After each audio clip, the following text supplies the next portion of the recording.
ജെറമിയ പ്രവാചകന്റെ പുസ്തകം എന്നുള്ള വായന 13-ാം അധ്യായം 1 മുതൽ 14 വരെയുള്ള വചനങ്ങൾ. അരക്കച്ചയും തോൾക്കുടവും. ദൈവം ജെറമിയായോട് ആവശ്യപ്പെടുകയാണ്, ഒരു ചണവസ്ത്രം വാങ്ങി അരയിൽ ചുറ്റുക, അത് യൂഫ്രട്ടീസ് നദീതീരത്ത് പാറയിടുക്കിൽ ഒളിച്ചു വയ്ക്കുക. ആ വസ്ത്രം ഒന്നിനും ഉപകരിക്കാത്ത വിധം ജീർണിച്ചു. കുറെ നാളുകൾക്ക് ശേഷം അതെടുത്തപ്പോൾ അതുപോലെയാണ് ദൈവത്തോട് ഒട്ടിച്ചേർന്ന് നിൽക്കേണ്ടവരാണ് ഇസ്രായേൽ ജനം. അവർ മറ്റ് സമൂഹങ്ങളിൽ ജീവിച്ച് അവർ ജീർണിച്ചു പോയിരിക്കുന്നു. ഇത് ബോധ്യപ്പെടുത്തി കൊടുക്കാനായിട്ടാണ് ജെറമിയായോട് ചണവസ്ത്രം വാങ്ങി അരയിൽ ചുറ്റുക എന്ന് പറയുന്നത്. നമുക്ക് 1-ാം വചനം മുതൽ വായിച്ചു കേൾക്കാം. കർത്താവ് എന്നോട് അരുളി ചെയ്തു, നീ പോയി ഒരു ചണവസ്ത്രം വാങ്ങിക്കൊണ്ടുവന്ന് അരയിൽ ചുറ്റുക, അത് വെള്ളത്തിൽ മുക്കരുത്. കർത്താവിൻ്റെ വാക്കനുസരിച്ച് ഞാനൊരു ചണവസ്ത്രം വാങ്ങി ഉടുത്തു.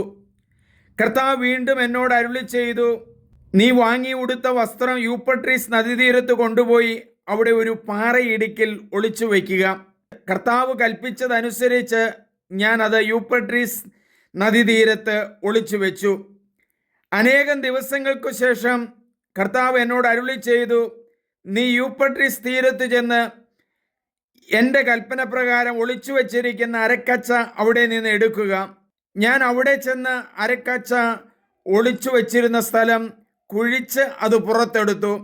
ആ വസ്ത്രം ഒന്നിനും കൊള്ളാത്ത വിധം ജീർണിച്ചു പോയിരുന്നു. അപ്പോൾ എനിക്ക് കർത്താവിൻ്റെ അരുളപ്പാടുണ്ടായി.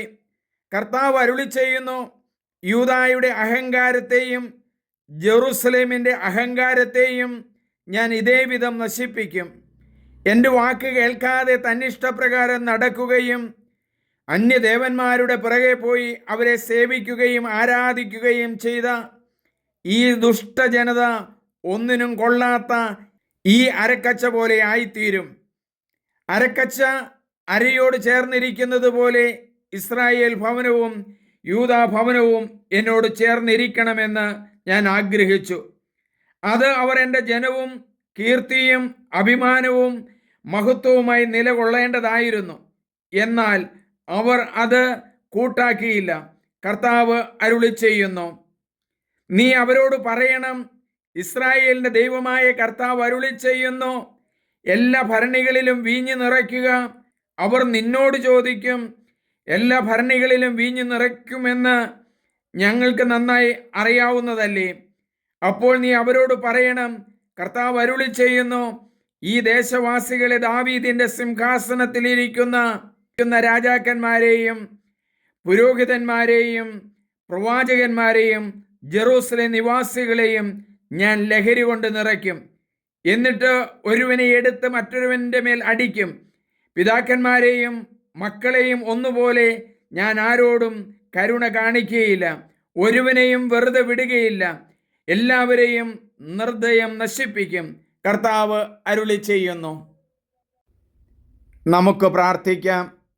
ദൈവമേ, സാധാരണ മനുഷ്യരോട് പറയാത്ത രീതിയിൽ ജെറമിയ പ്രവാചകനോട് അങ്ങ് ആവശ്യപ്പെടുകയാണല്ലോ. ഒരു ചണവസ്ത്രം വാങ്ങിക്കൊണ്ടുവന്ന് നിന്റെ അരയിൽ ചുറ്റുക. കുറേ ദിവസം കഴിഞ്ഞ് അങ്ങ് ആവശ്യപ്പെട്ടു, അത് യൂഫ്രട്ടീസ് നദിയുടെ തീരത്ത് പാറയിടുക്കിൽ കൊണ്ടുവന്ന് കുഴിച്ചു മൂടുക. വീണ്ടും കുറേ ദിവസം കഴിഞ്ഞ് അങ്ങ് ആവശ്യപ്പെട്ടു, ആ വസ്ത്രം എടുത്തു നോക്കുക, അത് ജീർണിച്ചു പോയിരുന്നു. ഇസ്രായേൽ ജനത യഹോവയോട് ഒട്ടിച്ചേർന്ന് ജീവിച്ചവരാണ്. അവർ ജീർണിച്ചു പോയിരിക്കുന്നു. പലതരത്തിലുള്ള പാപങ്ങളിലും ബന്ധനങ്ങളിലും ബാൽദേവൻ്റെ പ്രതിഷ്ഠകളിലും ചെന്ന് അവർ പാപം ചെയ്തു. ദൈവത്തിൽ നിന്ന് അകന്നുപോയവരെ വീണ്ടും യോജിപ്പിക്കാനായിട്ട് പ്രവാചകനെ നിയോഗിക്കുന്നു. പ്രവാചകൻ്റെ ശബ്ദം കേൾക്കാത്ത ജനതയോട് കർത്താവ് അവരെ നശിപ്പിക്കുമെന്നാണല്ലോ അരുളി ചെയ്യുന്നത്. ഞങ്ങളോട് കരുണയായിരിക്കണമേ, കൃപയായിരിക്കണമേ. ഞങ്ങളെ എല്ലാവരെയും രക്ഷിക്കുന്ന ദൈവത്തിൻ്റെ തിരുമുമ്പിൽ ഞങ്ങൾ ശിരസ് നമിക്കുന്നു. ഏറ്റവും സ്നേഹമുള്ളവരെ, നിങ്ങളെല്ലാവരും ഇത് സബ്സ്ക്രൈബ് ചെയ്യണം, ഷെയർ ചെയ്യണം. ദൈവത്തിൻ്റെ അനുഗ്രഹം സമർത്ഥമായി നിങ്ങളുടെ ഭവനങ്ങളിലേക്ക് ലഭിക്കും. എൻ്റെ പേര് സണ്ണി പുൽപ്പറമ്പിൽ.